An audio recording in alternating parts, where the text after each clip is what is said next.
ഋഷി ചെയ്യുന്നത് എല്ലാം തെറ്റ് തന്നെയാണ്. ബുള്ളി ഗ്യാങ്ങും ഋഷിയും കൂടെ എന്തോന്നാണ് കാണിച്ചു കൂട്ടുന്നതെന്ന് വെച്ച് കഴിഞ്ഞാൽ സത്യം പറഞ്ഞാൽ അറിയത്തില്ല.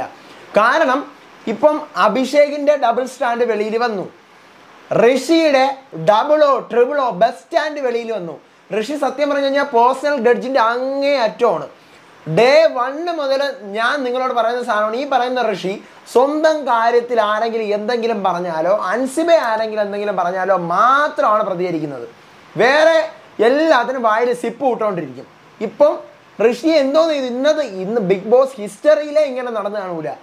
എല്ലാവരും ഒരൊറ്റ ആളെ ഒഴിച്ച്, ശ്രീതു ഒഴിച്ച് ബാക്കി എല്ലാവരും ഋഷിയുടെ പേര് പറഞ്ഞ് ജയിൽ നോമിനേറ്റ് ചെയ്തു. അത് ഋഷി കഴിഞ്ഞ ഒരാഴ്ച കാണിച്ച വേലത്തരം കൊണ്ട് തന്നെയാണ്. എന്നിട്ട് ഋഷി അവസാനം അപ്സരയെ ടാർഗറ്റ് ചെയ്തുകൊണ്ട്, പേഴ്സണലി ടാർഗറ്റ് ചെയ്തുകൊണ്ട് അവൾ അങ്ങനെയാണ് ഇങ്ങനെയാണ് മറ്റതാണ് മറിച്ചതാണ് ആനയാണ് ചേനയാണെന്നൊക്കെ പറഞ്ഞുകൊണ്ട് അപ്സരയെ ജയിൽ നോമിനേറ്റ് ചെയ്തു. ഋഷി കാണിക്കുന്ന സാധനങ്ങൾ മൊത്തം പുറത്തിരുന്ന ആളുകൾ കാണുവാണ്. ഋഷിയാണ് പോയി നീ അങ്ങ് അഭിനയിച്ച് തകർക്കല്ലേ, നീ വലിയ നടിയല്ലേ എന്ന് അപ്സരയുടെ അടുത്ത് പറഞ്ഞത്. അപ്പൊ അപ്സര പറഞ്ഞു, ഓ നിനക്ക് പിന്നെ അഭിനയിക്കാൻ അറിഞ്ഞൂടല്ലോ എന്നിങ്ങനെ അപ്സര പറഞ്ഞു. അപ്പൊ ഋഷി പറഞ്ഞു, അയ്യോ എനിക്ക് അഭിനയിക്കാൻ അറിഞ്ഞൂടെന്ന് പറയാൻ ഇവളാര്, ഇത്രയും എക്സ്പീരിയൻസ് ഉള്ള എന്നെ വിലയിരുത്തുന്നത് ഇവളാണോ എന്നെല്ലാം ചോദിച്ചത് ഋഷിയാണ്. അവിടെയാണ് പ്രശ്നം തുടങ്ങുന്നത്. അന്ന് തുടങ്ങിയ പിടി ഇതുവരെ ഋഷി വിട്ടിട്ടില്ല. ആ ഗ്രഡ്ജ് ഉരുക്കി ഉരുക്കി ഉരുക്കി ഇന്നൊരു പുരാണ കഥ വിവരിക്കും പോലെയായിരുന്നു ജയിൽ നോമിനേഷനിൽ. സത്യം പറഞ്ഞു കഴിഞ്ഞാൽ കാണുമ്പം ഇവരൊക്കെ ബുള്ളി തന്നെയാണ്. കുറേ പേര് വന്നിട്ട് പറഞ്ഞേക്കാം, ബുള്ളി എന്ന് നിങ്ങൾ എന്തിനു പറയുന്നു, such a genuine person like Rishi അവിടെ ഉണ്ടോ, such a wonderful, such a pure soul. ഇതാണോ pure soul? Single stand, double stand, triple stand, best stand ഉള്ള ഈ ആളാണോ പ്യുവർ സോള്, ജെന്യുവിൻ പേഴ്സണാലിറ്റി? വളരെ മോശം ഋഷി, വളരെ മോശം. അൻസിബ ജയിൽ നോമിനേഷൻ കഴിഞ്ഞില്ല, മിഷൻ ഷീറ്റ് അടിക്കുന്ന മിഷൻ കണക്ക് ഇരുന്ന് തിരിക്കുന്നുണ്ട്, തിരുക്കി വീണ്ടും 2 ദിവസം കൊണ്ട് ഇപ്പം ബുള്ളി ഇല്ലാതിരിക്കുന്നു, വീണ്ടും തുടങ്ങിയിരിക്കുകയാണ് ഒരറ്റത്ത്. നോറ ഒതുങ്ങി ജയിലിൽ പോകാൻ ഋഷിയും ജാസ്മിനും തയ്യാറായി നിൽക്കുകയാണ്. അഭിഷേകിന്റെ ഡബിൾ സ്റ്റാൻഡും പൊളിഞ്ഞിരിക്കുകയാണ്. എന്താണ് പറയാം, ലൈവിൽ നടന്നത്. Welcome back to Ansif Moonlight Media. I am Ansif. Video ആദ്യമായിട്ട് കാണുന്നവർ ചാനൽ സബ്സ്ക്രൈബ് ചെയ്യണം, ലൈക്ക് ചെയ്യണം, ഷെയർ ചെയ്യണം, കമൻറ്റ് എന്തായാലും ചെയ്യണം. അതായത് ആദ്യം തന്നെ ബിഗ് ബോസ് പറയുന്നുണ്ട്, എല്ലാ പ്രാവശ്യവും ജയിൽ നോമിനേറ്റ് ചെയ്യാൻ പറയുമ്പോൾ നിങ്ങൾ നിങ്ങളുടെ ബുദ്ധിക്ക് അനുസരിച്ച് ചെയ്യും. ദയവ് കരുതി പൊതുവായ പ്രവർത്തനത്തിലും ടാസ്കിലും പിന്നോക്കം നിൽക്കുന്ന ആളുകളുടെ പേര് പറയുകയാണ്. പവർ റൂം നേരിട്ട് പോകുന്നു, അവരാണ് നോമിനേറ്റ് ചെയ്യാം. പവർ റൂം ആദ്യം തീരുമാനിക്കുകയാണ് ആരുടെ പേര് പറയാം. ഡെന്നിൽ ജിൻഡോ ഉണ്ട്, ശ്രീതു ഉണ്ട്, അർജുനുണ്ട്. ഇവർ 3 പേര് അവരുടെ ഡ്യൂട്ടി കഴിഞ്ഞ ആഴ്ച വ്യക്തമായിട്ട് ചെയ്തു. അപ്പോൾ അവരുടെ 3 പേരുടെയും പേര് പറയാൻ പറ്റത്തില്ല, മാറ്റി വെച്ചു. അപ്പോൾ അഭിഷേക് പറയാണ്, നമുക്ക് ഒരു കാര്യം ചെയ്യാം, ജാസ്മിൻ്റെ പേര് പറയാം. കാരണം അവള് നമ്മളെ ഊളകൾ എന്ന് വിളിച്ചു, ഊളെ എന്ന് പറഞ്ഞുകൊണ്ട് വിളിച്ചു.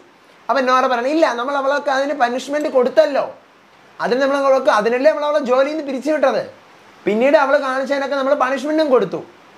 അപ്പോൾ അഭിഷേക്, ഇല്ല അത് സംസ്കാരത്തിന് ചേർന്ന ഈ സംഭവം പറഞ്ഞപ്പോഴാണ് എനിക്ക് ഓർമ്മ, അവൾ നമ്മളെ ഊളയെന്ന് വിളിച്ച് തന്ന ഒട്ടും ഗസ്റ്റിന് മുമ്പ് വെച്ച് നമ്മൾ അപമാനിച്ചല്ലേ, അത് തെറ്റല്ലേ.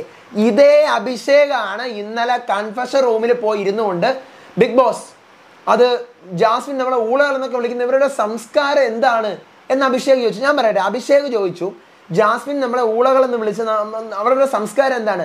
ഞാനൊന്ന് ചോദിച്ചോട്ടെ, വീട്ടിൽ കയറിയ ആദ്യ ദിവസം തന്നെ അഭിഷേക് ജയദീപിന്റെ മുഖത്ത് നോക്കി കെ എന്ന് പറഞ്ഞു കഴിഞ്ഞാൽ നമ്മളൊക്കെ ഉദ്ദേശിക്കുന്നത് വേറെയാണ്, KUN ആ സാധനമാണ് എന്ന് പറഞ്ഞ അഭിഷേകിന്റെ സംസ്കാരം എന്താണ് അത് പറയണം. അപ്പൊ ഡബിൾ സ്റ്റാൻഡ് അല്ലേ. അപ്പൊ എനിക്ക് എന്തും പറയാം, എനിക്കൊരാളുടെ കമ്മ്യൂണിറ്റിയെ അധിക്ഷേപിക്കാം, എനിക്കൊരാളുടെ കമ്മ്യൂണിറ്റിയെ കുറിച്ച് അങ്ങനെ പറയാം. നീയൊക്കെ ഇങ്ങനെയാണ്, നിന്റെയൊക്കെ വർഗത്തിലെ നിന്നെ പോലെയുള്ള പലരുടെയും കുടുംബം നശിപ്പിക്കാൻ നോക്കിയിട്ടുണ്ട്. അഭിഷേക് അന്ന് അങ്ങനെ പറഞ്ഞു. ഇന്നിപ്പം ഊളകളെ എന്ന് വിളിച്ചത് കൊണ്ട് ജാസ്മിന്റെ സംസ്കാരം ഇല്ലാതാവുന്നു. എനിക്ക് എന്ത് ചെയ്യാം, ബാക്കിയുള്ളവരെ കുട്ടനെന്നും ഗേ ആയിട്ടുള്ള ആളുകളെ കുട്ടനെന്നും കുണ്ടനെന്നും മറ്റെന്നും മറിച്ചതെന്നും ഒക്കെ വിളിക്കാം, അതിനൊന്നും ഒരു പ്രശ്നവും ഇല്ല അല്ലേ. അപ്പൊ അവിടെ അഭിഷേക് പറയണം നമ്മളെ ഊളക്കളെന്ന് വിളിച്ചു എന്ന് പറയുമ്പോൾ എനിക്ക് സത്യം പറഞ്ഞു കഴിഞ്ഞാൽ അന്നേരം അഭിഷേകിന്റെ ഡബിൾ സ്റ്റാൻഡ് പൊളിഞ്ഞു. ഇന്നലെ തന്നെ പൊളിഞ്ഞതാണ്. പിന്നെ അത് ഞാൻ 2-3 ഇൻസിഡന്റ് ആകുമ്പോഴല്ലേ നമുക്ക് ചേർത്ത് വെച്ച് ഒത്ത് പറയാൻ പറ്റുള്ളൂ. അപ്പോഴാണ് ഞാൻ ഇപ്പം പറഞ്ഞത്. അപ്പം അടുത്ത് പറയാണ്, നമുക്കെങ്കിൽ നെക്സ്റ്റ് ടീമിൽ ആരുടെങ്കിലും പേര് പറഞ്ഞാലോ. സിജോ, ശ്രീരേഖ, ജാസ്മിൻ.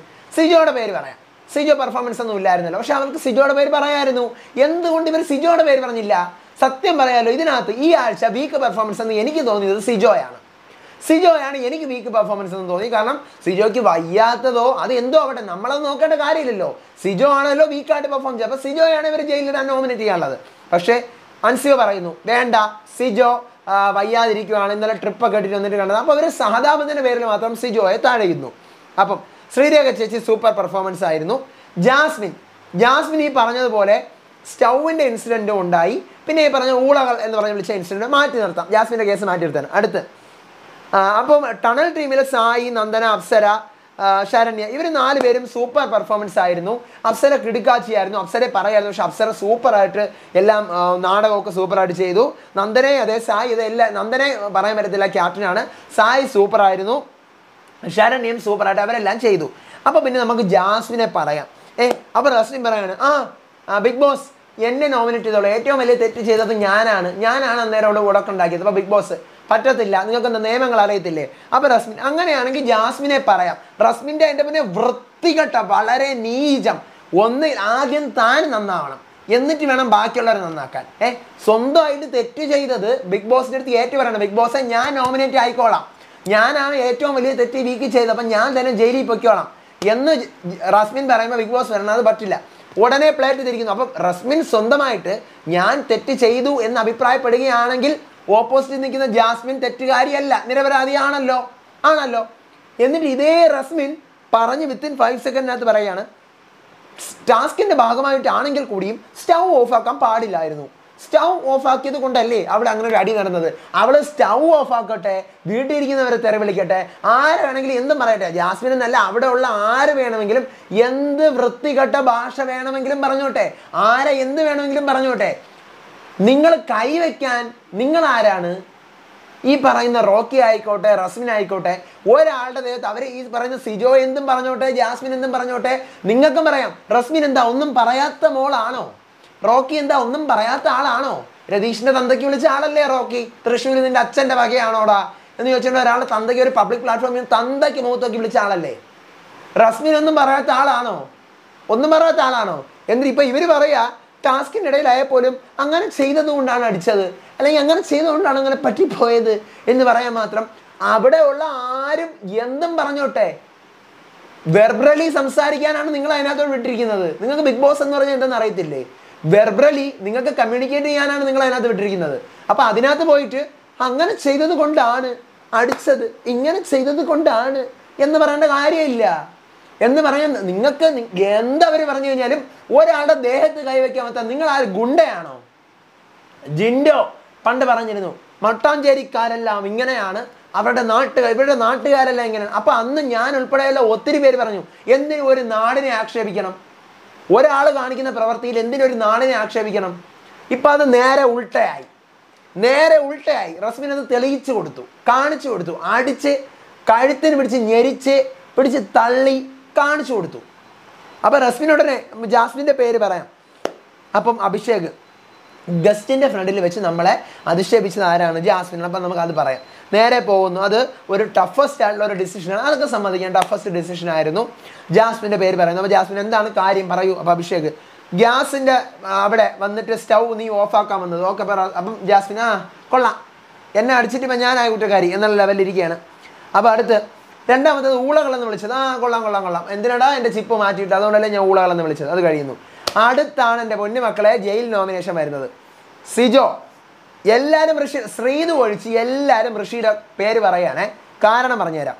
സിജോ പറയുന്നത് ഡിപ്പെൻഡൻ്റ് ആണവൻ, പവർ ടീമിനെ പേടിച്ച് അൻസിബയുടെ നിഴലായിട്ടാണ് അവൻ കഴിയുന്നത്. ജാസ്മിൻ പറയുന്നു ഡിപ്പെൻഡൻ്റ് ആണ്, എല്ലാം ജാസ്മിനാണ് പൊളിച്ചടിക്കുന്നത്, ഋഷിയെ വലിച്ചു കീറി ചെവരിലൊടിക്കുന്ന ജാസ്മിനാണ്. ഡിപ്പെൻഡൻ്റ് ആണ്.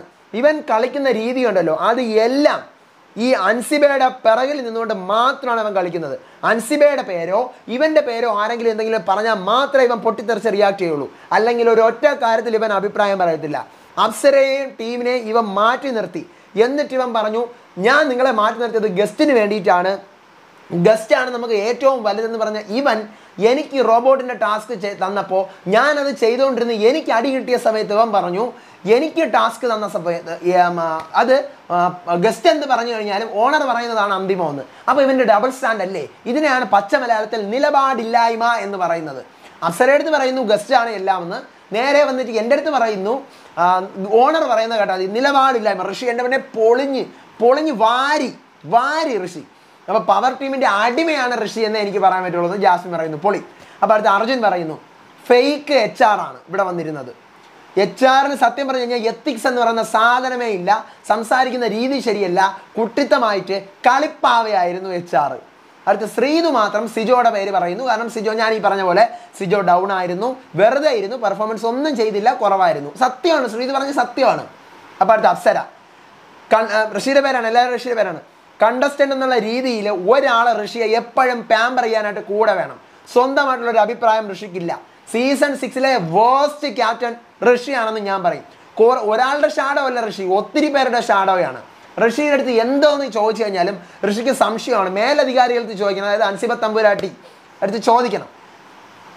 ക്യാരക്ടർ തന്നിട്ട് അത് വൃത്തിയായിട്ട് ചെയ്യാനറിയാതെ വ്യക്തി വൈരാഗ്യം വെച്ച് പെരുമാറിയ ആളാണ് ഋഷി. അൻസിബ നമ്മുടെ അപ്സരയും പൊളിച്ചെടുക്കുന്നു. അപ്പോൾ ശരണ്യ സൂപ്പറായിട്ട് പെർഫോം ചെയ്യാൻ പറ്റുന്ന ഒരു സാധനം തന്നിട്ട് ഋഷിയുടെ ബോൾഡ്നെസ്, വോയിസ്, കുറേ പേരുടെ അടിയിലായിരുന്നു ഋഷി വർക്ക് ചെയ്തുകൊണ്ടിരുന്നത്. അതായത് കുറേ പേരുടെ കീഴിൽ നിന്നുകൊണ്ട് ഋഷി വർക്ക് ചെയ്തു. ഗസ്റ്റുകൾ നമ്മളെ കൺവിൻസ് ചെയ്യാൻ പറഞ്ഞു വിട്ടപ്പോൾ നിങ്ങൾ അങ്ങനെയല്ല വന്ന് കാണിച്ചത്. നമ്മളെ ഇടിച്ച് താഴ്ത്താനാണ് നോക്കിയത്. എംപ്ലോയീസിനോട് ബിഹേവിയർ ചെയ്യാനുള്ള എങ്ങനെയാണ് നിങ്ങൾക്ക് അറിയില്ല. ഒരു ധാർഷ്ട്യമുള്ള ഒരാളെ പോലെയാണ് നിങ്ങൾ പെരുമാറിയത്. ശ്രീരേഖ കഴിഞ്ഞ ആഴ്ചയിലെ പെർഫോമൻസ് വെച്ച് ഈ ആഴ്ചയിൽ വളരെ ഡൗൺ ആയിരുന്നു. ക്യാപ്റ്റനായിട്ട് എത്താൻ വേണ്ടി നീ ഒരുപാട് പരിശ്രമിച്ചു, പക്ഷെ നീ ഇത് അലമ്പിക്കളഞ്ഞു. എക്സ്പെക്റ്റേഷൻ പോലെ എത്തിയിട്ടില്ല. ഉത്തരവാദിത്തം, ഡിസിഷൻ എടുക്കാനുള്ള പ്രാപ്തിയെല്ലാം നിനക്കുണ്ടായിരുന്നു, പക്ഷെ നീ അതൊന്നും കാണിച്ചില്ല. വലിയ ഒരു പരാതി തന്നെയാണ് നിന്നെക്കുറിച്ച് പറയാനുള്ളത്. അപ്പോൾ സായി കംപ്ലീറ്റ്ലി HR എന്ന് പറഞ്ഞു കഴിഞ്ഞാൽ ഒരു ടഫസ്റ്റ് പൊസിഷനാണ്. ഗസ്റ്റിനെ മാനേജ് ചെയ്യണം, പിന്നെ എംപ്ലോയീസിനെ മാനേജ് ചെയ്യണം, നമ്മുടെ ഓണറിനെ മാനേജ് ചെയ്യണം. അതിലൊരു 75% നീ ശ്രമിച്ചു, മാനേജ് ചെയ്തു എന്നില്ലെന്നൊന്നും ഞാൻ പറയുന്നില്ല. പക്ഷേ നിന്റെ സംസാരിക്കുന്ന രീതി അതിര് കടന്നുപോയി. കൺവിൻസ് ചെയ്യാൻ നിന്നെ കൊണ്ട് പറ്റിയില്ല. നന്ദന ക്യാപ്റ്റനായിട്ട് നന്നായിട്ട് ചെയ്തോ? ഒന്നും ചെയ്തില്ല. പിന്നെ എന്നെ കാണിക്കാൻ വേണ്ടി പല കാര്യങ്ങളും ഇവിടെ ചെയ്തത് ഞാൻ കണ്ടു. HR മാനത വിട്ട് തരം താഴ്ത്ത് എടി പോടി വാടി എന്നല്ല എല്ലാവരെയും വിളിച്ചു. അത് ശരിയല്ല. ഞാൻ കേട്ടോണ്ട് നിൽക്കൂല. എടാ പോടാന്ന് സായിച്ചെന്നെ വിളിച്ചാലും ഞാൻ കേട്ടോണ്ട് നിൽക്കൂല. ആരെ പറഞ്ഞു കഴിഞ്ഞാൽ ഞാൻ കേട്ടോണ്ട് നിൽക്കത്തില്ല. അത് ശരിയല്ല. എനിക്ക് ഇറിറ്റേറ്റ് ചെയ്തു. നമ്മൾ കട്ടെടുത്തു എന്ന് വരെ നമ്മളെക്കുറിച്ച് പറഞ്ഞു. അത് ജിൻഡോ വന്നിട്ട് എന്ത് പറയണമെന്ന് വെച്ച് കഴിഞ്ഞാൽ എനിക്ക് അറിഞ്ഞൂടെ. 4-5 പേരുകൾ പറഞ്ഞ് അവസാനം ഋഷി എന്ന് പറയുന്നു. അവസാനം ഋഷി അപ്സരയുടെ പേര് പറയുന്നു. അവിടെയാണ് എൻ്റെ മുന്നേ ഋഷിക്ക് അത്രയും ഗ്രഡ്ജ് ഉണ്ടെന്ന് മനസ്സിലാവുന്നത്. അതായത് കിച്ചണിൻ്റെ കേസിൽ നിങ്ങളെ ഗസ്റ്റ് കാണണ്ട എന്ന് പറഞ്ഞു, ഞാൻ നിങ്ങളെ കൺമുന്നിൽ പോലും വരരുതെന്ന് പറഞ്ഞു, ഞാൻ നിങ്ങളോട് അങ്ങോട്ട് വന്ന് പറഞ്ഞു, കുറേയൊക്കെ നടന്ന സംഭവം പറയുന്നുണ്ട്.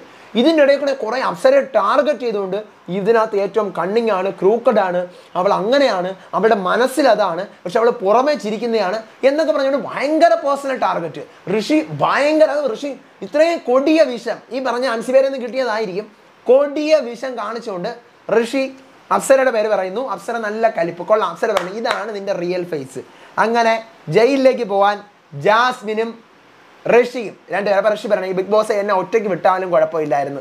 അപ്പോൾ ജാസ്മിൻ നീ അനുഭവിക്കണോടാ ചെയ്തതിന്, നീ അനുഭവിക്കണ്ടേ പിന്നെ എന്നിങ്ങനെയാണ്. നേരെ ഋഷി എഴുന്നേറ്റ് പോകുന്നു, അൻസിബ കൂടെ പോകുന്നു. എടാ ജയിലെന്നും പറഞ്ഞ പേടിക്കാനൊന്നും ഇല്ല. ഒന്നും പേടിക്കാനില്ല ജയിലിന്. എനിക്കെന്ത് പേടി? അവർ പറഞ്ഞു കേട്ടില്ല. ഞാൻ പറഞ്ഞ എന്തെങ്കിലും കള്ളമുണ്ടാ? ഞാനിപ്പം അപ്സരെ പറഞ്ഞാൽ എന്തെങ്കിലും കുഴപ്പമില്ല. ഇത് കുഴപ്പമില്ല, നീ പൊന്നല്ലേ, പൊന്നാങ്ങളെയല്ലേ, നീ പറഞ്ഞു ഒക്കെ മോന് പൗഡർ തട്ടിത്തരാം, പാല് PP ഒക്കെ തരാം എന്ന് പറഞ്ഞുകൊണ്ട് ഏശനി പ്രദൂഷണം എന്താ ഇങ്ങനെ ഷീറ്റ് അടിക്കുന്ന മിഷൻ കറങ്ങുന്ന കണ്ടിട്ടുണ്ട്. അങ്ങനെ കറക്കി തിരിക്കി കൊടുക്കുകയാണ്. നേരെ അപ്സര ടണൽ റൂമിലിരുന്ന് സംസാരിക്കുന്നു. ഇവൻ എന്തിനാണ് ആവശ്യമില്ലാതെ എൻ്റെ പേര് പറഞ്ഞു അവൻ ടാർഗറ്റ് ചെയ്യുകയാണ്. അപ്പോൾ ജാസ്മിൻ പറഞ്ഞു എനിക്ക് എൻ്റെ പേര് എന്നെ തന്നെ ഡയറക്റ്റ് നോമിനേറ്റ് ചെയ്യുന്നു. എനിക്ക് ഉറപ്പായിരുന്നു ഡയറക്റ്റ് എന്നെ നോമിനേറ്റ് ചെയ്യുന്നുള്ള കാര്യം. ഞാനിപ്പോൾ എൻ്റെ അഭിപ്രായം ഞാൻ പറയുന്നത് ജാസ്മിനെ നോമിനേറ്റ് ചെയ്തൊക്കെ ഓക്കെ, പെർഫെക്റ്റ് ആണ്. അതിനകത്ത് ജാസ്മിനെ നോമിനേറ്റ് ചെയ്താലും ഞാൻ തെറ്റെന്ന് പറയത്തില്ല. ജാസ്മിനെ സിജോയെ ഇവർ രണ്ടുപേരിൽ ആരെങ്കിലും ഒരാളെ നോമിനേറ്റ് ചെയ്തത് ഓക്കെയാണ്. പക്ഷേ അഭിഷേക് ശ്രീകുമാറിൻ്റെ ഒപ്പീനിയൻ ഊളെ എന്ന് വിളിച്ചത് സംസ്കാരത്തിനെതിരാണ് എന്ന് പറഞ്ഞതിനോടാണ് എനിക്ക് എതിർപ്പ്. അഭിഷേക് ശ്രീകുമാർ ഇതിൻ്റെ നേരെ ഉൾട്ട കാണിച്ചിട്ടുള്ള ആളാണ്. അതുകൊണ്ട് അല്ലെങ്കിൽ ജാസ്മിൻ ജയിലിൽ പോകാൻ അർഹയായിട്ടുള്ള ആളാണ്. ഈ പറഞ്ഞ പോലെ ഋഷി ഏറ്റവും അർഹനാണ്. എന്തായാലും വീട്ടുകാർ പൂട്ടി. എന്നിട്ടും ഈ പവർ റൂം എന്തുകൊണ്ട് ഋഷിയുടെ പേര് പറഞ്ഞില്ല? അവർ പൊന്നനിയൻ, പൊന്നാങ്ങള, വജ്രാങ്ങള എന്ന് പറഞ്ഞുകൊണ്ട് വെച്ചിരിക്കുകയായിരിക്കും. നോക്കാം. എന്തായാലും ഋഷി പൊളിഞ്ഞ് കുണുവാവ ഇനിയിപ്പോൾ കരഞ്ഞു തുടങ്ങും. ഒരു മണിക്കൂർ കഴിയുമ്പോൾ കുണുവാവ കരഞ്ഞു ഒരറ്റത്തുനിന്ന് നാടകം ഇറക്കും. അപ്പോൾ അൻസിബ വരും, ഒരു പാലും കൊണ്ട് മൊന്നേ എന്ന് പറഞ്ഞുകൊണ്ട് വരും. അതുവരെ നമുക്ക് വെയിറ്റ് ചെയ്തിരിക്കുക. അടുത്ത ലൈവ് അപ്ഡേറ്റ് ആയിട്ട് വരാം, പ്രൊമോ അപ്ഡേറ്റ് ആയിട്ട് ഒരു എപ്പിസോഡ് റിവ്യൂ ആയിട്ട് വരാം. അപ്പോൾ അതുവരേക്കും ബൈ ആൻഡ് ടേക്ക് കെയർ.